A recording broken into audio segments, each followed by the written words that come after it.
Hello everyone, welcome back to the channel. आज की video में हम जानेंगे कि कैसे हम प्रोडक्टिवली पढ़ें ताकि हम boards as well as CUET दोनों में ही बहुत अच्छा स्कोर कर पाएं। वीडियो बहुत ही इंपॉर्टेंट होने वाली है, इसलिए वीडियो को एंड तक ज़रूर देखना और बहुत ही ध्यान से देखना। तो चलिए वीडियो को शुरू करते हैं बिना किसी देरी के।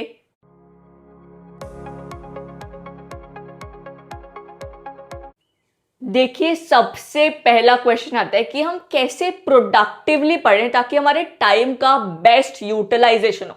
देखो, दो मेथड होते हैं, एक तो होता है टाइम बेस्ड स्टडी, एक तो होता है टाइम बेस्ड स्टडी, एक होता है task based study. Time based study क्या होता है कि आपने टाइम अलॉट कर दिया कि मेरे को 2 घंटे पढ़ना है, मेरे को 4 घंटे पढ़ना है, मेरे को 6 घंटे पढ़ना है। इसमें क्या है, 2 4 6 आपने टाइम अलॉट कर दिया। वहीं टास्क बेस्ड स्टडी क्या होता है कि आपने टास्क अलॉट करा है कि मेरे को तो आज 1 चैप्टर करना है, या मेरे को तो आज 2 चैप्टर करना है, या मेरे को आज 4 चैप्टर करना है। यहाँ पर आपने टास्क दे दिया खुद को कि मेरे को इतने चैप्टर करके ही सोना है, चाहे कितना भी टाइम लगे। तो आपको क्या लगता है किस में ज़्यादा प्रोडक्टिविटी आती होगी? देखो, टाइम बेस्ड में क्या होता है ना कि आपने सपोज सोचा कि मैं आज 4 घंटे पढ़ूंगा, ठीक है, आपने 2 घंटा सीरियसली पढ़ा, 1 घंटा ऐसे ही मजे में पढ़ लिया और 1 घंटा टाइम वेस्ट कर लिया, तो क्या कोई प्रोडक्टिविटी आई? नहीं। पर टास्क बेस्ड में क्या होता है ना, दिमाग में एक प्रेशर रहता है कि मेरे को करना है, मेरे को करना है, मेरे को करना है। 2 चैप्टर मैंने अगर डिसाइड कर लिया तो मेरे को वो 2 चैप्टर करके ही सोना है, तो दिमाग में एक प्रेशर रहता है। अब वो 2 चैप्टर वो मेरी कैपेबिलिटी है कि मैं वो 2 चैप्टर या तो 1 घंटे में कर लूँ, या मैं उसको 2 घंटे में कर लूँ, या मैं उसको 10 घंटे में करूँ, पर मेरे को करके ही उसको सोना है। तो कौन सा मेथड ज़्यादा बढ़िया है? वो है हमारा टास्क बेस्ड मेथड। इसमें ज़्यादा प्रोडक्टिविटी आती है और आप ज़्यादा चीज़ें कर पाते हो, क्योंकि आपने डिसाइड कर लिया कि हाँ, मैंने इतने चैप्टर तो करके ही सोना है, वरना सोना ही नहीं है। जब तक मैं इतने नहीं करूँगा तब तक मैं सोऊंगा नहीं। तो आपको हमेशा टास्क बेस्ड स्टडी करनी है। सुबह सुबह ये सोच लेना है कि मेरे को आज इतने चैप्टर करने और उतने चैप्टर करके ही आगे बढ़ना है, चाहे 1 घंटा लगे चाहे 10 घंटा लगे, मेरे को इतने चैप्टर करने हैं। दूसरा टॉपिक क्या आता है?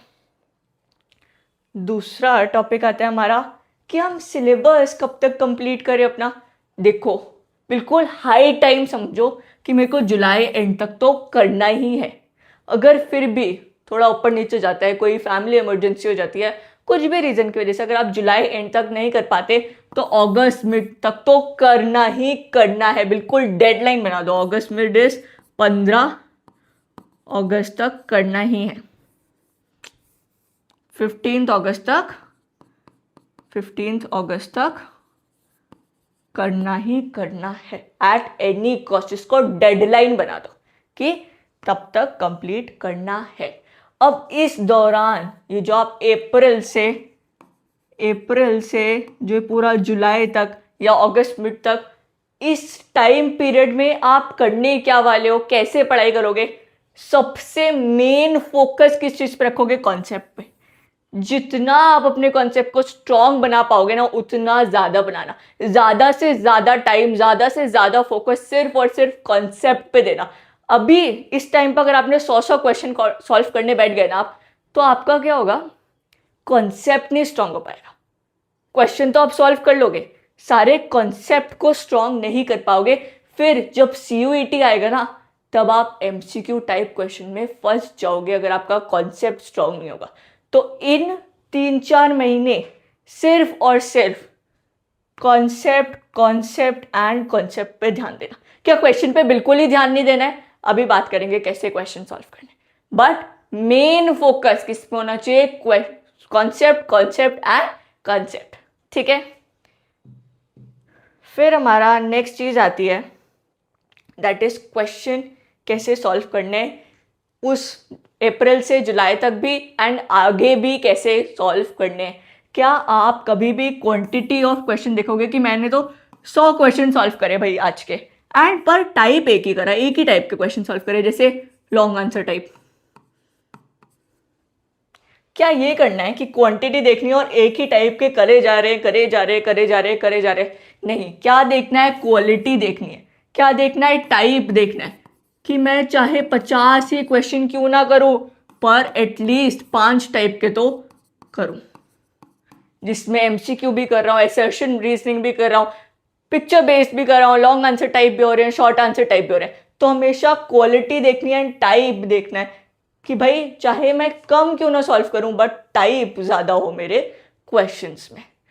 यहां पर क्वांटिटी में क्या होता है कि आप चाहे 100 या 200 क्यों ना क्वेश्चन सॉल्व कर लो, बट अगर आप एक ही टाइप के सॉल्व करे जा रहे हो करे जा रहे हो करे जा रहे हो, उससे कोई भी फायदा नहीं होने वाला है। क्योंकि सीबीएसई भी अब थोड़े से कॉम्प्लिकेटेड एमसीक्यू बनाने लग गया है, जिसमें बहुत सारी वैरायटी है, पिक्चर बेस्ड है, असर्शन रीजनिंग है, ट्रू एंड फॉल्स भी आ सकता है, यू नेवर नो।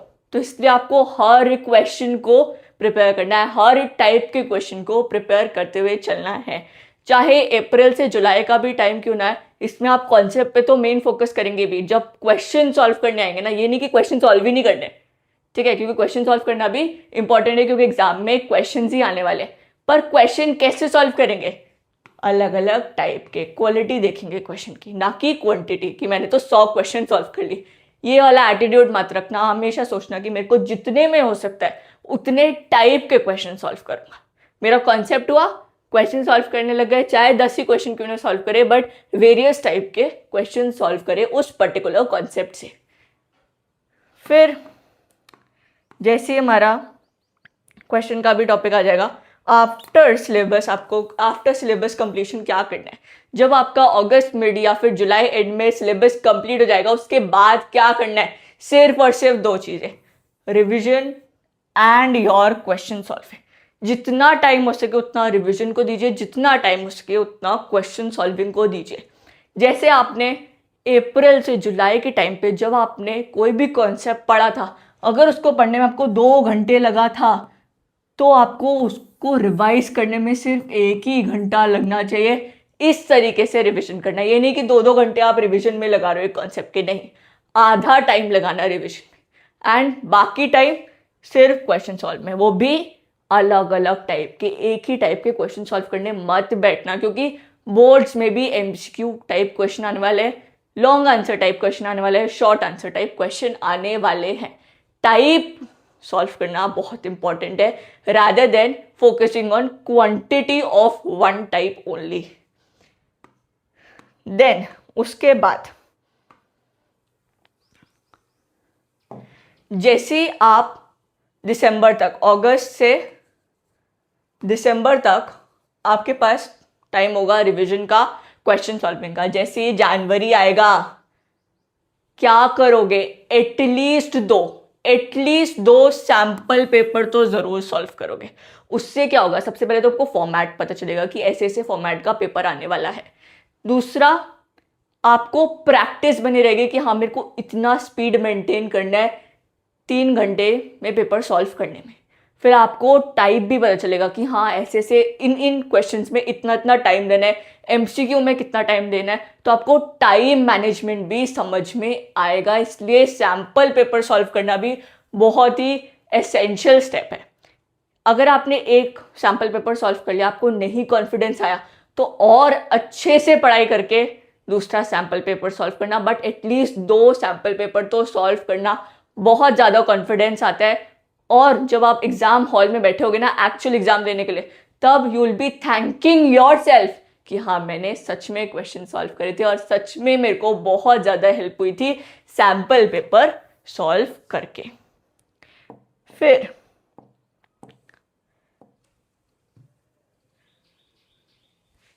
क्या होगा? देखो, फरवरी मिड से आपके एग्जाम्स शुरू हो जाते हैं एंड देन मार्च एंड तक चलते जाते हैं आपके बोर्ड एग्जाम्स। उसमें जो आपकी प्रिपरेशन के लिए लीव होगी, उसको कैसे यूटिलाइज करना है वो हम बाद में बात करेंगे, जब आपके बोर्ड्स के एग्जाम आने वाले होंगे।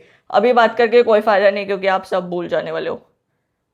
फिर आती है हमारी लास्ट चीज, दैट इज योर अप्रैल का महीना। जैसे ही आपके एग्जाम्स खत्म हो जाएंगे, तो जिसको सीयूईटी नहीं देना वो तो फ्री हो जाएगा, वो अपने बाकी जो भी वो प्रोफेशनल कोर्सेज कर रहा है, जैसे सीए, सीएस, सीएमए, उसमें करने चले जाएगा, ठीक है। बट अगर आपको सीयूईटी देना है, तो अप्रैल से मई तक सिर्फ और सिर्फ 1 महीना रहता है CUET के लिए प्रिपेयर करने के लिए। तो उसमें आपको क्या करना है, सिर्फ MCQ बेस्ड क्वेश्चन, सिर्फ MCQ बेस्ड क्वेश्चन एंड सिर्फ MCQ बेस्ड क्वेश्चन करते रहना है, करते रहना है, करते रहना है, करते रहना है। कैसे सॉल्व करना है, सबसे पहले तो आप टाइप्स ऑफ क्वेश्चन वैसे ही assertion, reasoning, then picture based, case study, हर टाइप के क्वेश्चन सॉल्व करोगे। सपोज होता क्या है, क्वेश्चन सॉल्व करते समय ना किसी किसी टॉपिक में हम बार बार अटक रहे हैं, बार बार कॉन्फिडेंस नहीं आ रहा है, बिल्कुल लग रहा है कि यार नहीं, इस कॉन्सेप्ट में थोड़ा सा कन्फ्यूजन है कि ये वाला ऑप्शन होगा या ये वाला ऑप्शन होगा। तो उसमें सपोज एग्जांपल लेते हैं, 12th स्टैंडर्ड में इकोनॉमिक्स का एक कॉन्सेप्ट है stock and flow, stock and flow. उसमें अगर आप बार बार अटक रहे हो, सपोज एग्जांपल ले कि आप स्टॉक एंड फ्लो में बार बार अटक रहे हो, आपको कॉन्फिडेंस नहीं आ रहा आंसर सॉल्व करते समय, तो आपको क्या करना है, इस कॉन्सेप्ट को बुक से फिर से पढ़ना है, बुक से बिल्कुल स्क्रैच से फिर से पढ़ना है। इस कॉन्सेप्ट पे जितना ज़्यादा टाइम हो सके उतना ज़्यादा टाइम देना है, ताकि अगर आप इस कॉन्सेप्ट को पढ़ने के बाद फिर क्वेश्चन सॉल्व करो तो फिर अटको नहीं, ठीक है। ऐसे आपको पूरा ही अपना साल प्लान करना है। 11th में जो हुआ सो हुआ, बट 12th बहुत ही इंपॉर्टेंट होती है, CUET बहुत ही इंपॉर्टेंट होता है, आपको आपका ड्रीम कॉलेज मिलता है, वो फीलिंग ही अलग होती है। ट्रस्ट मी, अगर आप ये वाला साल वेस्ट कर दोगे ना, लाइफ टाइम रिग्रेट करोगे, इसलिए मत वेस्ट करो। बट हाँ, फन अपनी जगह करो, थोड़ा बहुत टाइम अपने हॉबीज़ में, एक्टिविटीज़ करने में, बाहर कुछ भी घूमने फिरने में भी लगाओ, बट हाँ पढ़ाई में भी फुल फोकस करो, क्योंकि बहुत ही इंपॉर्टेंट टाइम है और टाइम वापस नहीं आएगा।